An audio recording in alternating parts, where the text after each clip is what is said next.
Welcome to 15 Minute Theatre, the only review show that squeezes a whole production into 900 seconds. The date is the 29th of October 2019, and we've just been to see Death of a Salesman. Open the house.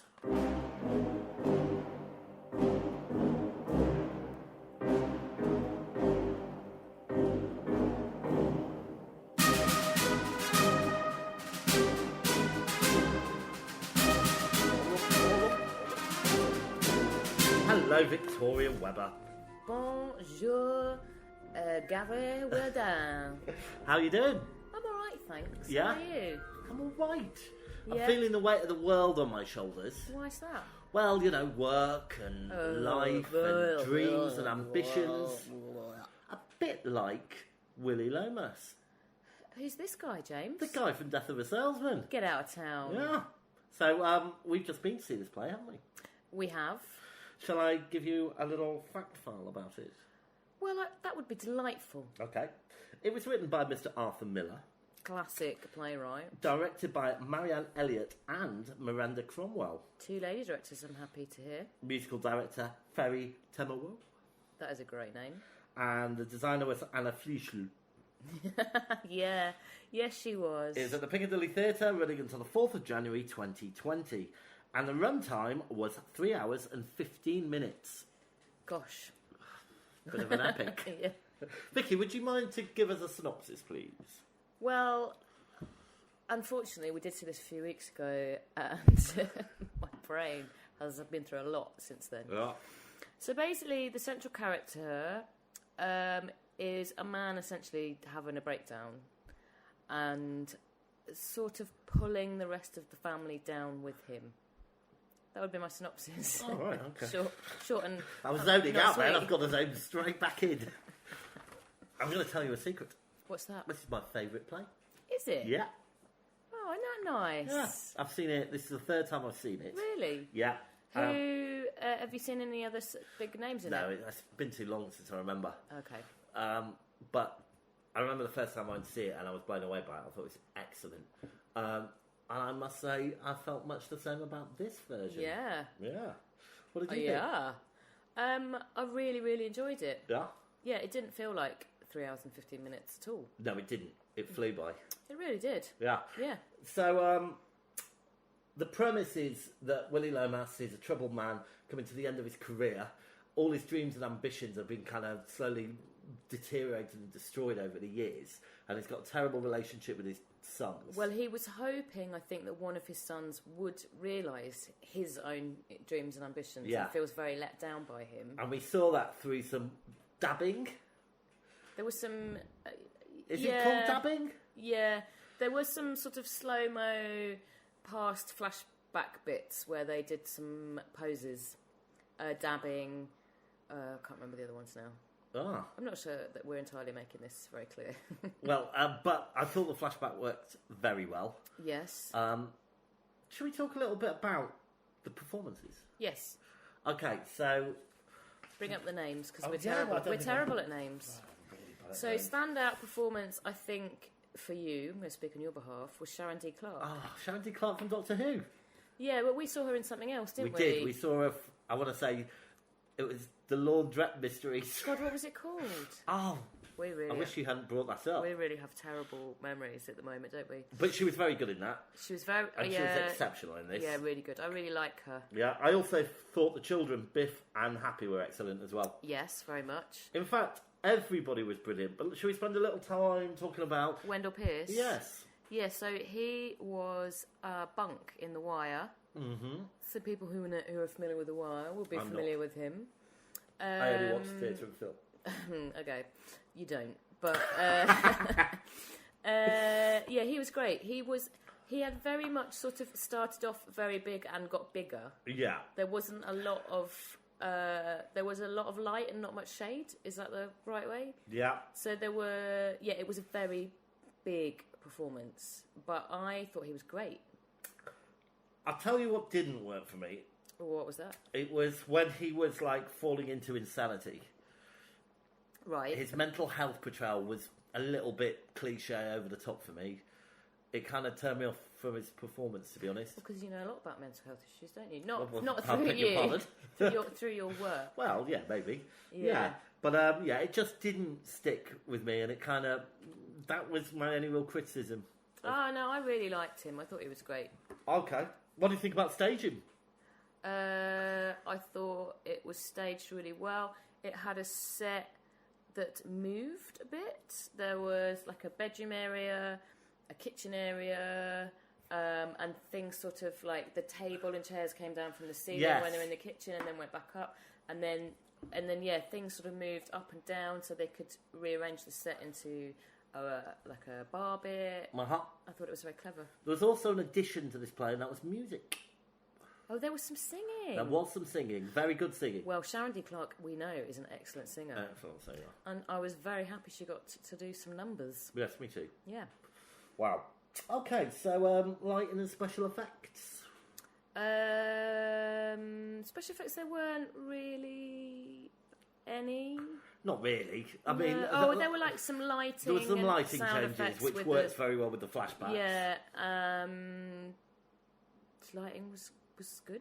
Yeah. Did it? Yeah. I don't really know what else to say about that. So I suppose the other thing we should really talk about is that it was a black cast. Yeah, it was an all black. No, it wasn't. There was one white guy in it who played his boss. But the main family were black, and obviously, well, not obviously, but when it was written, it was written, I think, for a white family. Yeah, but I think anyone could, I think it worked absolutely well. Could play that. Yeah, didn't change anything. They didn't have to make any kind of adjustments because it is a time-orientated piece. It's set in the 50s, isn't it? Yeah, I think it worked really well. Yeah, me too. I'm very happy with the cast. Great. All right. Was there anything you didn't like? No. Nothing How about at you? all? Yeah, what did you like? Well, I've talked about what I didn't like, really. Yeah, you didn't like the mental health Yeah, stuff. not really. The rest of it I thought was very good. Yeah, I really enjoyed the whole entire piece. So part. Stand-up moment? Oh, gosh. Sharon singing. Oh. Yep, there we go. How about you? I think the flashbacks. Really like the flashbacks. All the hope and, thought about the future, all that kind of stuff. Yeah. Loved all of that. Yeah. Really enjoyed it. Yeah. Tick, tick, tick. There we go. All right, so should we take a break and come back and score it?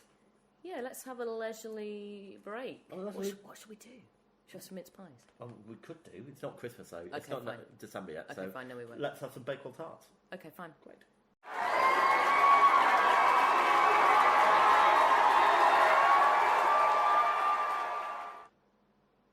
Okay, I realise we don't have any Bakewell tarts. No, but they look like Bakewell They tarts. do. But we're not having any anyway. They're for pudding. Yeah, great. Right, so audience antics. What were the audience like? Can't remember. Oh, they were fine. There's nothing wrong with the audience. Oh, of course, this is the theatre where the a section of the roof recently collapsed. Yes, I think 3 days after we went to see it or something. It was, yeah. So I'm very relieved we weren't there when that happened. I have a confession to make. What's that? Well, did you go up there and no? But as much as saw a hole in it? As much as I love this play, Yeah. it's quite tired that night. And I Yeah. was sat there thinking, I wonder if anything could happen to stop the performance. You jinxed it. Not just, but it was a delayed reaction of 3 Were you days. saying Macbeth, Macbeth, Macbeth, Macbeth in your head? Well, apparently, as we both know now, Vicky, that Macbeth isn't bad luck in a superstitious way. It's more for financial reasons. Yeah, well... We'll go into that another time. That's for a different podcast. All right, but yeah, audience were fine, weren't they? No problems. Yeah, not wrong with them. No wrong with them. All right, so shall we score it? Yes. All right. So, performances, Vicky. I'm going to say 10. I'm going to say 9. Staging and technical. I'm going to go for a 9. I'm going to go for an 8. Narrative plot. I'm going to go for a 9. I'm going to go for a 10. Originality. Originality in the way that those stages compared to other performances, I'd say a 10. Disclaimer. Costume. What did you go for? You didn't tell us. Oh, I'm sorry, 8. Okay. Costume. I'm going to go for a 8. An 8. I think you'll find. I'm also going to go for an 8. Great. And was it worth it? I'm going to say 10. Big fat 9 for me. Oh, okay. Okay, so while I tot up these scores, would you like to tell the listener what we're going to see next? I would tell our solo listener. We are going to see... I think we've talked about this before, but you always assume there's just one person listening. Makes it feel more personal. Whichever one person has listened to this podcast, we really appreciate it. Please, can you listen to it on a loop for several days? We're going to see Ian McKellen on stage, and we don't really know anything about it. We don't know what he's going to be doing, do we? But it's a solo show, and I'm very much looking forward to seeing Sir Ian doing whatever he might be doing. Have you done the scores yet? Yes. Oh. James's maths. Okay, really we're doing... Hold on. He's getting his calculator out. Yeah. This is live maths as it's happening. Don't pressure me. It's hard enough as it is. Right. Right, so... So James is going to give the secret to how he works out the scores away. You add them up. You divide them by some numbers. Right, hold on. 1, 2, 3, 4, 5, 6. Right, okay, hold on, I've got it. It's been a while since I've done it, you see. Okay, is that an excuse? Because you've done many of them. I'm not sure I can keep this chin wagging going. You've clearly added it up wrong, James. Do you want a hand? I think I might need to do it again. All right, so it gets 108. 108 divided by 2. You going to edit this bit out? Keep it in. 5.4. It can't get 5.4. Right. 108 divided by 6 equals... times by 5 equals... I forgot that bit. Okay. Divided by 2 equals... Right, it gets a star rating of 4.5. Took a while, but we got there. Which puts it at the same level as The Worst Witch and Cypress Avenue. Which were both very, very, very good. So I'm happy with that. Me too. I am exhausted by all that maths. Let's hope you never have to do it again. Oh, let's hope so. You will have to do it again. Oh, well, I'm pleased to say that the theatre's in ruins. In tatters. The curtain's down. The play's probably been cancelled due to a really dodgy theatre.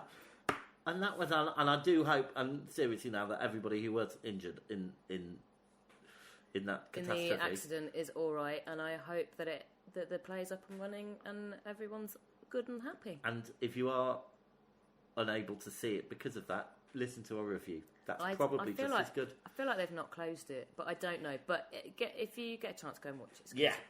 Anyway, good night. Good night.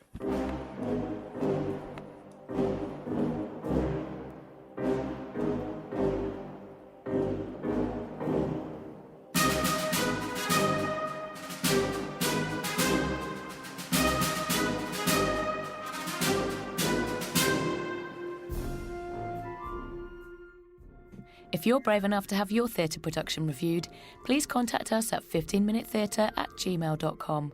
Find us on Twitter and please rate and review us on iTunes. Thanks for listening.